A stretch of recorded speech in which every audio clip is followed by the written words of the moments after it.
Middle east లో యుద్ధం పైన ట్రంప్ సంచలన వ్యాఖ్యలు చేశారు. 2-3 వారాల్లో భీకరంగా దాడులు చేస్తామనంటున్నారు ట్రంప్. యుద్ధం ఇప్పట్లో ఆగే పరిస్థితే లేదంటున్నారు. ఇరాన్ సైనిక సామర్థ్యం పూర్తిగా తగ్గిపోయింది. ఇరాన్ను రాతి యుగానికి నెట్టేస్తా, ఇరాన్ చమురు కేంద్రాల్ని మరోసారి టార్గెట్ చేస్తా, డీల్ కుదరకపోతే ఇరాన్ తీవ్రమైన పరిణామాలు ఎదుర్కోవాల్సి వస్తుందని అంటున్నారు ట్రంప్. ఇక గల్ఫ్ దేశాలు నష్టపోకుండా పూర్తి స్థాయి చర్యలు తీసుకుంటామంటున్నారు ఆయన. సౌదీ, కువైట్, బహ్రెయిన్ ఈ దేశాలకి భద్రత కల్పిస్తామంటున్నారు. అమెరికా భద్రత కోసం ఆపరేషన్ ఎపిక్ ఫ్యూరీ తప్పనిసరిగా అవసరం అంటున్నారు ఆయన. ఇరాన్ అణ్వాయుధాలు తయారు చేయకుండా ఇప్పటికే పూర్తిగా నేలమట్టం చేశాం అంటూ సైనిక స్థావరాలు కోల్పోయింది, సైనిక సంఖ్య కూడా తగ్గిపోయింది. వీరన్నిటి నేపథ్యంలో ఇరాన్ మాకు లొంగిపోవాల్సిందే, మేము చెప్పినట్టుగా వినాల్సిందే, లేదనంటే యుద్ధం మరింత భయంకరంగా ఉంటుందంటున్నారు ఆయన. హార్మూజ్ జలసంధిని కూడా ఎటువంటి చమురు రవాణా చేయడం అక్కర్లేదు అన్నారు. మా దేశంలో పుష్కలమైనటువంటి నిక్షేపాలు ఉన్నాయంటున్నారు ఆయన. అంటే ఒక రకంగా ఇట్స్ ఎ బిజినెస్ డీల్. ఆయన హార్మూజ్ జలసంధిని వాడకండి, మేము సిద్ధంగా ఉన్నాం, మా దగ్గర బాగా నిక్షేపాలు ఉన్నాయంటే అటు హార్మూజ్ని క్లోజ్ చేస్తే సచ్చినట్టు ఇవ్వడానికి జరిగి అమెరికా దగ్గర కొనాల్సిందే. It's a business deal. ఇండైరెక్ట్గానే మాట్లాడుతున్న మాట అదే. హార్మూజ్ దగ్గర ఓ 10 రూపాయలు తక్కువకి వస్తే ఓ 10 రూపాయలు ఎక్కువ పెట్టి మళ్ళీ మనం అమెరికా దగ్గర కొనుక్కొచ్చుకోవాలి. ఆయన డీల్ అదే. పూర్తిగా ఇరాన్ని పూర్తిగా కుప్పకూలిస్తే అయితేనేమో ఇరాన్ తన చేజిక్కించుకోవాలి, ఇరాన్ తన కబంధ హస్తాలు చేజిక్కించుకోవాలి. లేదు అనుకుంటే యుద్ధాన్ని కొనసాగించాలి, ఇరాన్ని మొత్తాన్ని నట్టిట ముంచేయాలి, హార్మూజ్ జలసంధిని క్లోజ్ చేయాలి. హార్మూజ్ జలసంధిని కంప్లీట్గా క్లోజ్ చేస్తే దాని తర్వాత వచ్చేటువంటి పరిణామాలు మొత్తం కూడా అమెరికా దగ్గర నుంచి మనం ఆయిల్ కొనుగోలు చేయాలి, అమెరికా దగ్గర నుంచి డెక్కు డబ్బులు పెట్టి అమెరికా దగ్గర ప్రాధేయపడాలి. అంటే ఆయన ప్లాన్ ఇక్కడ కూడా బిజినెస్ డీల్గానే ఉంది. Iran Ukraine Russia Ukraine war నడిచింది. ఏం జరిగింది? ఉక్రెయిన్ పూర్తిగా ఫైనాన్షియల్గా దెబ్బతిన్న తర్వాత ఉక్రెయిన్లోకి వెళ్ళిపోయి రేర్ ఎర్త్ మినరల్స్ పెట్టి అగ్రిమెంట్ కుదుర్చుకొని అక్కడ భూభాగమేమో ఉక్రెయిన్ది, దాన్ని తీసి అమ్ముకోవడానికి బాధ్యతలేమో ట్రంప్వి. ఫస్ట్లో 50-50 రేషియోలో ఆ అగ్రిమెంట్ కుదిరితే ఇప్పుడు 70-30.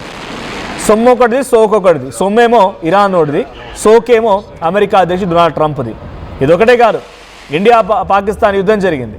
దీంట్లో పాకిస్తాన్ పూర్తిగా కుప్పకూలిపోయింది. ఈ సమయంలో పాకిస్తాన్ దగ్గరికి వెళ్ళి రేర్ ఎర్త్ మినరల్స్ అగ్రిమెంట్ పేరిట ఒక పోర్టును దక్కించుకున్నాడు, కొంత భూభాగాన్ని దక్కించుకున్నాడు, బలూచిస్తాన్లో ఇంకేదో ఓ ప్రాజెక్ట్ ఏర్పాటు చేయబోతున్నాడు, ఒకటి ఇంటర్నేషనల్ ఇండస్ట్రియల్ హబ్ని ఏర్పాటు చేయబోతున్నాడు. ఒకటా రెండా? ఇక కంటిన్యూషన్లో ఇప్పుడు ఇరాన్ ఇజ్రాయెల్ సంగతి కూడా అదే. ఇరాన్ ఏం చేస్తాడు? పూర్తిగా అంతమొందిస్తాడు. ఇరాన్ చెప్తే నా మాట వినాలి. లేదు, ఇరాన్ మాట వింటలేదు కాబట్టి ఇప్పుడు నాటో దేశాలు, లేకుంటే యూరోపియన్ కంట్రీస్, లేకపోతే భారతదేశం కానీ చైనా, రష్యా ఈ దేశాలు కూడా హార్మూజ్ జలసంధి వెంట రవాణా చేసుకుంటున్నాయి ఆయిల్ని. సో ఆ రవాణాకి ఆటంకం కల్పిస్తూ రవాణాని పూర్తిగా క్లోజ్ చేసి డైరెక్ట్గా ఇప్పుడు అమెరికా దగ్గర నిక్షేపాలు, అమెరికా దగ్గర ఆయిల్ రిజర్వ్స్ని కొనుక్కునేలా చేయడం, అమెరికా దగ్గర నుండి ఆయిల్ని అమ్ముకోవడం. వెనిజువేలాని స్వాధీనపరుచుకున్నాడు, గ్రీన్లాండ్పై కన్నేసిండు. వెనిజువేలా దగ్గర ఉన్న ఆయిల్ రిజర్వ్స్ కానీ, గ్రీన్లాండ్ దగ్గర ఉన్నటువంటి టూరిజాన్ని కానీ, వీటి ద్వారా డబ్బులు ఎలా సమకూర్చుకోవాలని స్కెచ్ వేసిన డొనాల్డ్ ట్రంప్ ఇప్పుడు హార్మూజ్ జలసంధి, ప్రపంచ దేశాలకి 20% ఆయిల్ సప్లై అయ్యేటువంటి ఆ జలసంధిని క్లోజ్ చేసి డైరెక్ట్గా అమెరికాతో డీల్ కుదుర్చుకోవాలి. ఇదొక ఇండైరెక్ట్ బిజినెస్ డీల్గానే కనబడుతోంది. ఒకసారి డైరెక్ట్గా డొనాల్డ్ ట్రంప్ మాటల్లో ఆయన ఏం మాట్లాడారో చూద్దాం. Track to complete all of America's military objectives shortly, very shortly. We're going to hit them extremely hard over the next 2 to 3 weeks. We're going to bring them back to the Stone Ages where they belong. In the meantime, discussions are ongoing.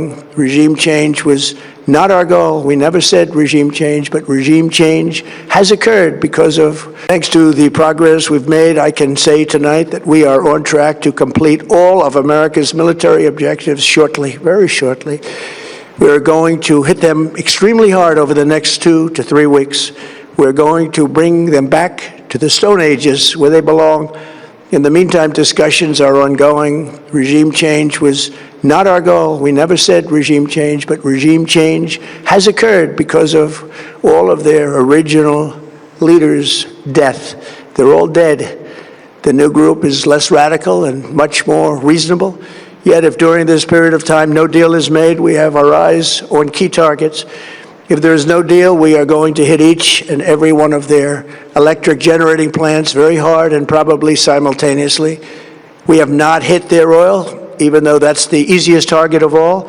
because it would not give them even a small chance of survival or rebuilding. But we could hit it and it would be gone, and there's not a thing. But Iran had lost its weapons.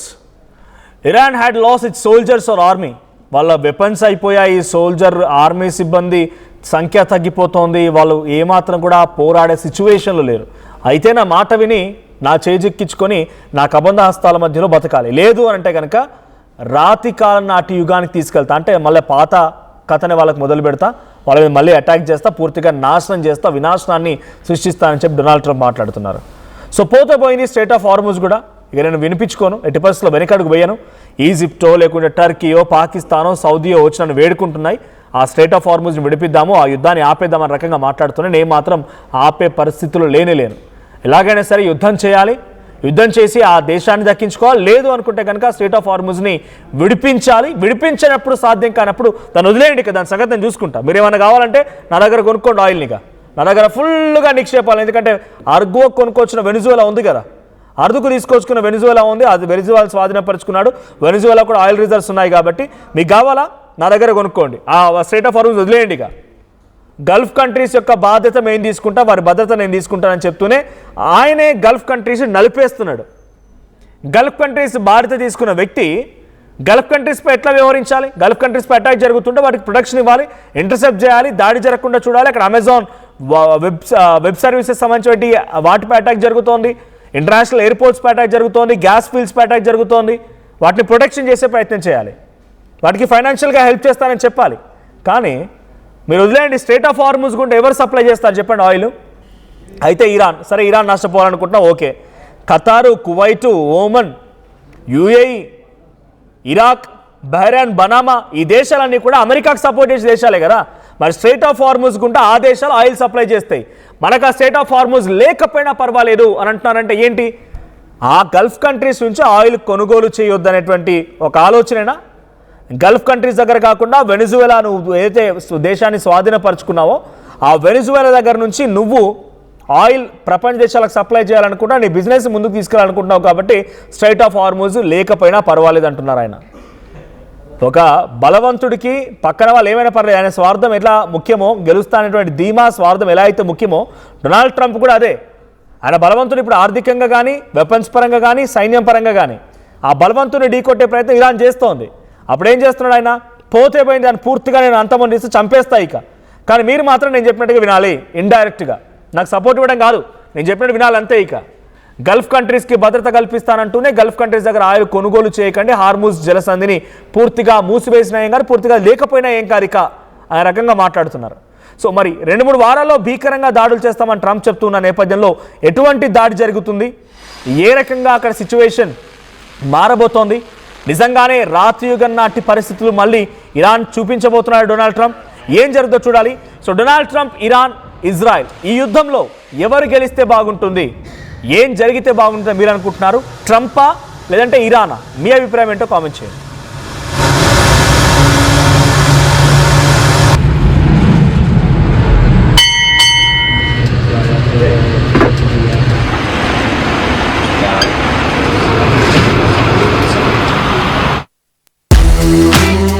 At KL Lay, we ensure that your dream job is a reality.